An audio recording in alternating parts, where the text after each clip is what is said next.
Bonjour. On entend dire beaucoup de choses à propos du viol, et les victimes elles-mêmes ne savent souvent pas quoi en penser.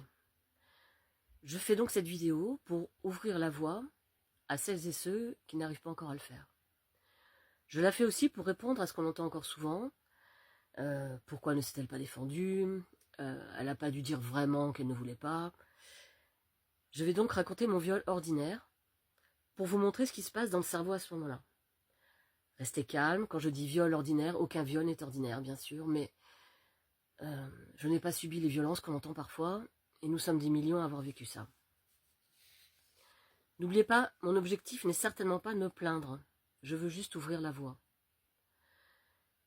Donc voilà, c'était il y a 10 ans, après 15 jours à avoir discuté avec un homme qui paraissait tout à fait sympathique par SMS, on a décidé de manger ensemble au restaurant.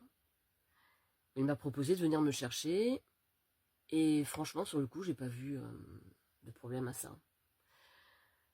Donc nous sommes partis à 10 km de chez moi, à Fos-sur-Mer, dans un restaurant en bord de plage. Et le repas a été d'un ennui torride. Je crois que de ma vie, je ne me suis jamais autant ennuyée. Donc à la fin du repas, quand il m'a dit voilà, est-ce que tu penses qu'on peut se revoir, j'ai rassemblé toute ma mansuétude et toute la gentillesse possible pour lui dire écoute, pardon mais non, ce ne sera pas possible. Et bien sûr, il m'a dit écoute, aucun problème, je comprends.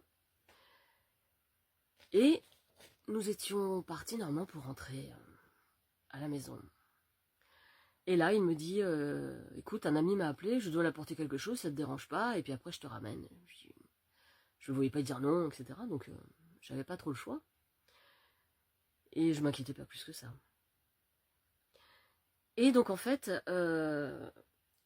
il m'a emmené dans le dépôt pétrolier de Fos.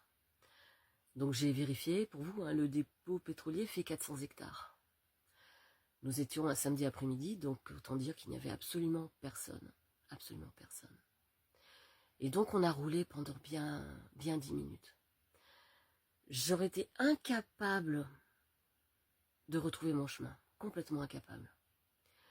Et là, il s'est arrêté sous une sorte de petit pont qui, à mon avis, sert malheureusement à ce genre de choses, étant donné ce qui était sur le sol, c'est-à-dire des mouchoirs, des préservatifs. Là, je lui ai demandé qu'est-ce qu'on fait ici. Il m'a fait aller, et puis il a commencé à se déshabiller. Il a été très très rapide. Je lui ai dit non, mais je t'ai dit non. Je lui ai dit qu'est-ce que tu comprends pas dans non, je n'ai pas envie, je ne veux pas. Ramène-moi chez moi, je ne veux pas. Et j'ai pas arrêté de lui dire qu'est-ce que tu ne comprends pas dans non, N-O-N, non, non, non, non. Voilà. Mais j'avais l'impression de parler à quelqu'un qui n'était plus là. Il était parti dans son truc, il avait décidé de le faire, donc il allait jusqu'au bout.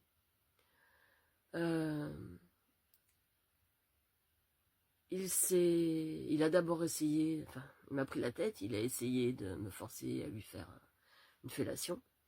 J'ai refusé, je l'ai repoussé, j'ai dit non, je ne veux pas, non. Et donc il s'est allongé sur moi. Je l'ai bloqué avec mes jambes. Et là, vous savez, on dit que quand on est en danger, le temps ralentit, mais je pense que c'est pas le temps qui ralentit, c'est le cerveau qui accélère. Et là, mon cerveau s'est mis, mais alors à turbiner à une vitesse. Et je me suis dit, les seuls que je puisse appeler, ce sont mes fils, pour qu'ils viennent me chercher, sachant que je ne sais pas où je suis. Je vais leur dire, voilà, venez me chercher, je suis quelque part dans le dépôt pétrolier de Fos. Ils se font tellement de soucis pour moi, ils vont se dire, mais qu'est-ce qu'elle fait, comment elle fait pour se retrouver dans un endroit pareil? Donc je me suis dit, je ne peux pas leur imposer ça. Et ensuite, je me suis dit, cet homme, je ne le connais pas, finalement. Qu'est-ce qui me dit que si je résiste plus, il va pas me casser la figure? Il va pas me frapper? Qu'est-ce qui me dit que si je sors de la voiture, il va pas me poursuivre ou me faire je ne sais quoi? Et quand je vais rentrer à la maison, si tant est qu'il me ramène chez moi, qu'est-ce que je vais raconter à mes enfants, à mes fils, si j'ai la figure en sang? Je vais leur dire que j'ai raté une porte dans le restaurant? Donc, je me suis dit, il n'y a pas 50 solutions, il n'y en a qu'une. Après l'avoir regardé dans les yeux, après l'avoir bloqué tant que j'ai pu, et lui qui continue, allez, vas-y, allez, j'ai confiance en toi, vas-y, allez, machin. Je ne veux pas. La seule chose, et je suis très fière de ça, c'est que j'ai réussi à lui dire, je te préviens, tu mets un préservatif. Et lui m'a dit, non, mais moi j'ai confiance. Je lui ai dit, mais moi j'ai pas confiance en toi. Et c'est la première fois, ça va vous paraître étrange ce que je vais dire, c'est la première fois que j'ai pris ma défense. Voilà. De toute ma vie. À 44 ans. C'est la première fois que j'ai fait passer ma santé avant le reste. Et ça, c'était une petite victoire pour moi, mais je m'en suis rendu compte après. Et une chose qu'il faut que vous compreniez, voilà, c'est que oui, j'ai fini par me laisser faire. Mais ça reste un viol, je n'en voulais pas. C'est juste que sur le coup, je n'ai pas vu comment faire autrement. Et il y a une chose qui est très étrange, il faut l'avoir vécu pour s'en rendre compte, c'est que on veut ne pas être là. On veut ne rien ressentir. Et donc j'ai regardé dehors, et ça s'est fait automatiquement, et je pense que nombreux sont ceux qui le vivent, qui font ça. Enfin, j'ai regardé dehors, et je suis partie loin, mais loin, je suis sortie de mon corps en fait. Je regardais le ciel, et c'est comme si j'étais plus dans la voiture. Après, il m'a ramené chez moi. Je suis rentrée chez moi honteuse, et en même temps, je me sentais totalement ridicule et naïve. Je suis mais est-ce qu'il faut être bête, mais vraiment bête, pour qu'une chose pareille t'arrive. Quand je suis retrouvée devant mes filles, je leur ai dit que tout était très bien passé. Voilà, et j'ai été me laver. Le pire dans tout ça, c'est que j'étais persuadée de ne pas pouvoir appeler ça un viol, parce qu'il ne m'avait pas frappé. Et parce qu'en plus, à la fin, je me suis laissée faire.